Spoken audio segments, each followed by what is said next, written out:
সুপ্রিয় দর্শক, আজ আমরা আলাউদ্দিন নামটি সম্পর্কে জানব। এই নামটি ইসলামিক নাম কিনা, এটি রাখা যাবে কিনা, এর অর্থ কি বা এটি কোন ভাষার শব্দ, সেসব সম্পর্কে বিস্তারিত জানব। তো আসসালামু আলাইকুম দর্শক, আপনারা দেখছেন আব্দুল্লাহ ভিডি। ইসলামে সুন্দর নাম রাখার ব্যাপারে বেশ তাগিদ দেওয়া হয়েছে।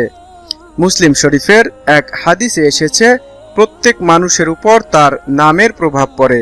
এছাড়াও আরেকটি হাদিসে পাওয়া যায়, নিশ্চয়ই কিয়ামতের দিন তোমাদেরকে ডাকা হবে তোমাদের নাম ও পিতার নাম ধরে, তাই তোমাদের নামগুলো সুন্দর করে রাখো। তাই আমাদের উচিত সুন্দর অর্থবহ ইসলামিক নাম রাখা। তবে যে সকল নাম বিধর্মীদের নামের সাথে মিলে যায়, সে সকল নাম না রাখাই উত্তম। যদি প্রশ্ন করেন আলাউদ্দিন নামটি কি ইসলামিক নাম? হ্যাঁ, এই নামটি একটি ইসলামিক নাম। এই নামটি সম্ভবত আরবি ভাষার শব্দ কিংবা আরবি ভাষা থেকে এসেছে। এটি মুসলিম ছেলে শিশুদের নাম হিসেবে রাখা হয়ে থাকে।